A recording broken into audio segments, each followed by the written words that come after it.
नमस्कार दोस्तों, अगर आप लोग भी इस बार मैट्रिक का फाइनल एग्जाम देने वाले हैं तो अभी हम इस वीडियो में आपके लिए हिंदी का एकदम स्पेशल ऑब्जेक्टिव क्वेश्चन लेकर आए हैं। एग्जाम में 100% लड़ाकू प्रश्न। अगर आपका सोच है और आपका टारगेट है कि सर हिंदी में 100 ऑब्जेक्टिव क्वेश्चन पूछा जाता है जिसमें से हमको 50 क्वेश्चन का उत्तर देना होता है ऑब्जेक्टिव में, और मेरा सोच है कि हम पूरे 100 में से 50 ऑब्जेक्टिव क्वेश्चन का सही सही उत्तर दे दें, तो आप बिल्कुल दोस्तों सही सही उत्तर दे सकते हो। हिंदी दोस्तों बहुत आसान है कि आप 100 में 50 क्वेश्चन का उत्तर दे सकते हो। तो मैं आपको ना ऐसे ऐसे वीडियो इस चैनल पर अपलोड करते रहूँगा, तो आप लोग ऐसे वीडियो को ज़रूर देखते रहिएगा, ठीक है ना। क्योंकि यही सब वीडियो ना आपको ऑब्जेक्टिव में बहुत हेल्प मिलेगा, ठीक है ना। क्योंकि मैं ना पूरी किताब से मेन क्वेश्चन खोज खोज कर आपको ऐसे वीडियो में बताते रहता हूँ, ठीक है। तो अभी किस वीडियो में चलिए हम आपको हिंदी का 50 ऑब्जेक्टिव क्वेश्चन बताते हैं। इसे आप लोग अच्छे से रिविजन और याद कर लीजिए, ठीक है। पहला नंबर दोस्तों आपका क्वेश्चन है, प्राचीन मानव का प्रमुख अस्त्र शस्त्र था। तो प्राचीन मानव का यानी कि प्राचीन समय में जो मानव रहते थे पुराने समय में, उस समय उन लोगों का जो अस्त्र शस्त्र था वो नाखून ही था। यानी कि नाखून से ही वो हर अपना काम करते थे। इस समय ना कुदाल, खुरपी, हंसुआ, ये नया नया चीज़ आ चुका है, गणासी है ना, तो तलवार वगैरह ये सब नया नया चीज़ इस समय आ चुका है। लेकिन प्राचीन समय में कुछ नहीं था, बस नाखून ही मनुष्य का अस्त्र शस्त्र था। अगला क्वेश्चन आपका है दूसरा नंबर, जो कि दोस्तों कल ही मैंने आपको पढ़ाया था, अभिनव पाठ में मैंने पढ़ाया था। ये क्वेश्चन है कि बहुवचन नामक पत्रिका का संपादन निम्न में से किसने किया है। तो अशोक वाजपेयी ने किया है, अशोक वाजपेयी ने। ऑप्शन नंबर आपका हो जाएगा बी नंबर दोस्तों, बिल्कुल सही जवाब मिल जाएगा दूसरा नंबर क्वेश्चन का। तीसरा नंबर क्वेश्चन है, अंबेडकर का जन्म किस परिवार में हुआ था। बाबा साहेब भीमराव अंबेडकर का जन्म किस परिवार में हुआ था। तो परिवार पूछा है, ब्राह्मण, क्षत्रिय, दलित या फिर कश्यप। तो याद रखना एक दलित परिवार में बाबा साहेब भीमराव अम्बेडकर का जन्म हुआ था। तीसरा नंबर क्वेश्चन का सी नंबर उत्तर हो जाएगा। चौथा नंबर क्वेश्चन है, अलक्वत। अलक्वत का अर्थ क्या होता है। देखिए अलक्वत का मतलब होता है अर्थ, इसका अर्थ होता है अलता, नाखून क्यों बढ़ते हैं उस पार्ट का ये क्वेश्चन है। तो ऑप्शन नंबर आपका बी नंबर सही जवाब मिल जाएगा। अगला क्वेश्चन है, द्विवेदी जी को साहित्य अकादमी पुरस्कार किस रचना पर मिला था। हजारी प्रसाद द्विवेदी जी को साहित्य अकादमी पुरस्कार किस रचना पर मिला था। आलोक पर्व पर मिला था। ऑप्शन नंबर 5 का बी नंबर सही जवाब मिल जाएगा, आलोक पर्व पर। अगला क्वेश्चन है, नाखूनों का बढ़ना किसका परिणाम है। नाखूनों का बढ़ना किसका परिणाम है दोस्तों। तो आप लोग को याद रखना है मनुष्य की अंध सहजात वृत्ति का बी नंबर वाला सही जवाब मिल जाएगा। नाखूनों का बढ़ना किसका परिणाम है, तो मनुष्य की अंध सहजात वृत्ति का बी नंबर 6 का सही उत्तर हो जाएगा। अगला क्वेश्चन है 7 नंबर, सब पुराने अच्छे नहीं होते और सब नए खराब नहीं होते, ऐसा किसने कहा था। ऐसा दोस्तों कालिदास जी ने कहा था। ऑप्शन नंबर आपका बी नंबर सही जवाब मिल जाएगा 7 नंबर प्रश्न का। 7 नंबर प्रश्न का ऑप्शन नंबर बी सही जवाब मिल जाएगा। चैनल को सब्सक्राइब आप लोग जरूर कर लीजिएगा, ठीक है। अगला क्वेश्चन है दोस्तों 8 नंबर, बिस्मिल्लाह खां के बड़े भाई का क्या नाम था। बिस्मिल्लाह खां के बड़े भाई का नाम था शमसुद्दीन। ऑप्शन नंबर आपका हो जाएगा बी नंबर, बिल्कुल सही जवाब मिल जाएगा। बिस्मिल्लाह खां के बड़े भाई का नाम था शमसुद्दीन। 8 नंबर क्वेश्चन का ऑप्शन नंबर आपका बी नंबर, बिल्कुल सही जवाब मिल जाएगा। अगला क्वेश्चन है, यतीन्द्र मिश्र।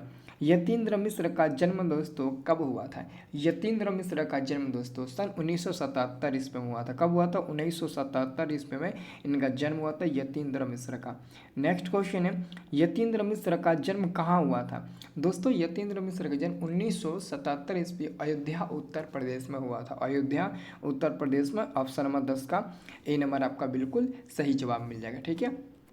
अगर दोस्तों 2026 में आप फाइनल एग्ज़ाम देने वाले हैं लेकिन आपकी तैयारी अभी तक अच्छे से नहीं हो पाई है और चिंता सता रहा है, डर लग रहा है कि परीक्षा कैसे जाएगा कैसे नहीं, पेपर कैसे आएगा कैसे नहीं, और क्या क्या आएगा, हम कैसे एग्ज़ाम देंगे, मतलब कि एग्ज़ाम को लेकर बहुत टेंशन हो रहा है। तो एक बात बोले, टेंशन को गोली मारो। क्योंकि मेरे पास दोस्तों कुछ ऐसे ऑब्जेक्टिव सब्जेक्टिव गेस क्वेश्चन है जिसको अगर आप एक बार लेकर पढ़ लेते हो ना, तो यकीन मानो पूरा पेपर में हूबहू लड़ जाएगा। ऐसा मैं दोस्तों ना पिछले 4 सालों से लगातार देते आ रहा हूँ। जो जो लड़का लेता है मेरा गेस पेपर में एकदम हूबहू क्वेश्चन आता है, बस उसे याद करना पड़ता है, उसे पढ़ना पड़ता है। तो ये तो आप लोग पढ़ ही सकते हो, अभी आपके पास टाइम तो है।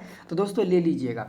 देखिए मैं ऑलरेडी ना ऑल सब्जेक्ट का मतलब कि सभी विषयों का ऑल सब्जेक्ट का मैं देता हूँ गेस क्वेश्चन, ऑब्जेक्टिव और सब्जेक्टिव दोनों। जो गेस क्वेश्चन देता हूँ उसके साथ उसका आंसर भी देता हूँ। जैसे ऑब्जेक्टिव है तो उसके साथ उसका आंसर भी रहेगा, पेंट आंसर रहेगा, सब्जेक्टिव है उसके साथ आंसर रहेगा। तो ऑब्जेक्टिव सब्जेक्टिव मैं दोनों देता हूँ, और एक दो विषय का नहीं, चाहे आपका हिंदी हो गया, संस्कृत, साइंस, सोशल साइंस हो गया, मैथ हो गया, नन हिंदी हो गया, उर्दू हो गया, है ना, हिंदी व्याकरण हो गया, संस्कृत व्याकरण हो गया, मैं हर सब्जेक्ट का नोट्स देता हूँ। और वो भी पता है कितना रुपये में, मात्र 180 रुपये में पूरा ये ऑफर दिया गया है, मात्र 180 रुपये में, पता है ना, मात्र 180 रुपये में आप ले सकते हो, एक विषय का नहीं पूरा विषय का ले सकते हो। तो इतना सस्ता इतना कम ऑफर आपको कहाँ मिलेगा। ऑलरेडी मैं हर बार देता हूँ दोस्तों, हर बार देता हूँ, है ना, और सारा क्वेश्चन मेरा पेपर में टकरा जाता है। तो देरी मत करो, 180 रुपये क्या है जी, कुछ नहीं है। अगर एग्ज़ाम में 180 रुपये हम खर्च कर देते हैं और फर्स्ट डिवीज़न आ जाते हैं तो 10,000 रुपये का हम हकदार बन जाएंगे। तो उसमें ये कुछ नहीं है। अगर आपको लेना है तो इस नंबर पर देखो, आपको PDF फॉर्मेट में हम देंगे व्हाट्सअप के माध्यम से। अगर आप व्हाट्सअप चलाते हैं तो हम आपको व्हाट्सअप पर PDF शेयर करेंगे, लेकिन आपको पहले क्या करना होगा, ये हमारा पर्सनल नंबर है, इस नंबर पर आपको पेमेंट करना होगा 180 रुपया, पे फ़ोन या गूगल पे से।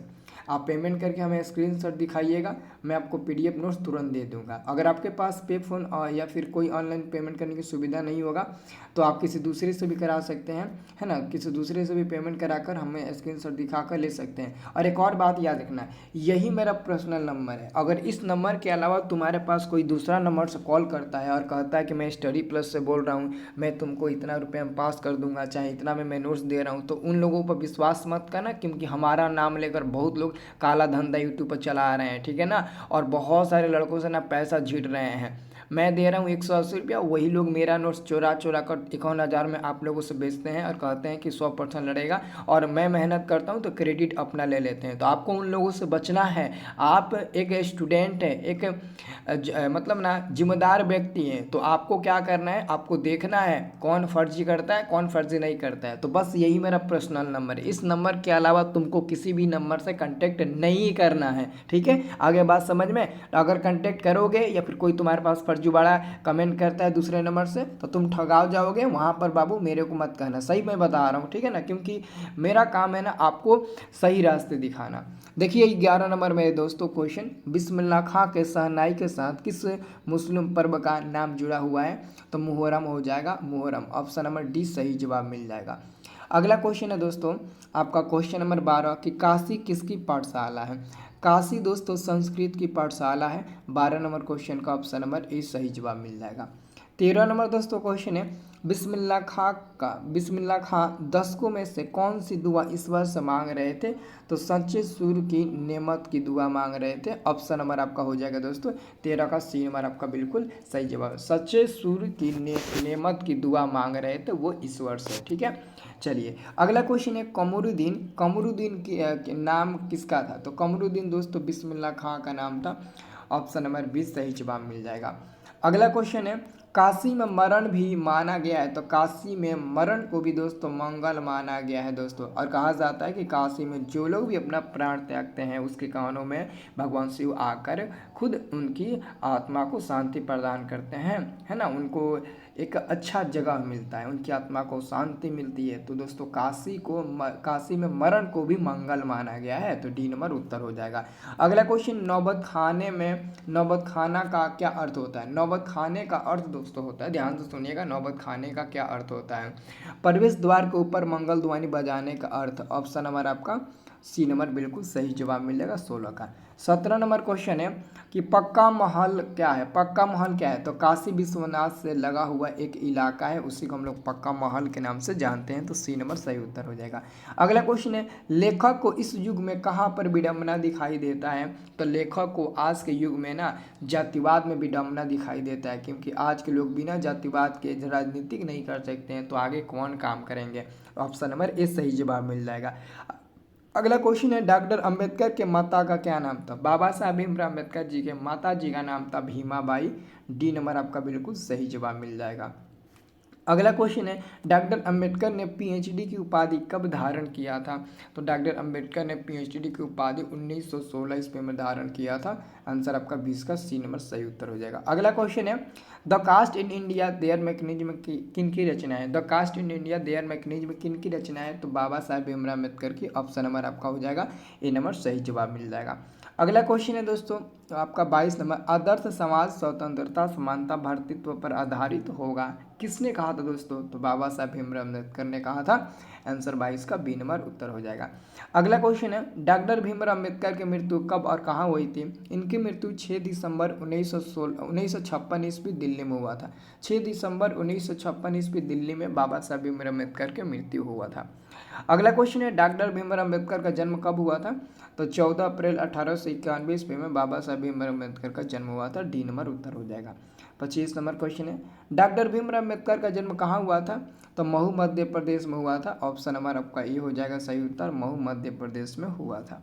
अगला क्वेश्चन है, डॉक्टर अंबेडकर ने किस पत्रिका का संपादन किया? तो डॉक्टर अंबेडकर यानी कि बाबा साहब भीमराव अम्बेडकर ने बहिष्कृत भारत नामक पत्रिका का संपादन किया। 26 नंबर क्वेश्चन का सी नंबर सही उत्तर हो जाएगा। अगला क्वेश्चन है दोस्तों, देखिएगा, अगला क्वेश्चन है 27 नंबर क्वेश्चन है कि भारतीय संविधान का निर्माता किसे कहा जाता है? तो बाबा साहब भीमराव अम्बेडकर को कहा जाता है। सी नंबर सही उत्तर हो जाएगा। अगला क्वेश्चन है, डॉक्टर अंबेडकर का वर्णमय हिंदी के कितने खंडों में प्रकाशित हो चुकी है?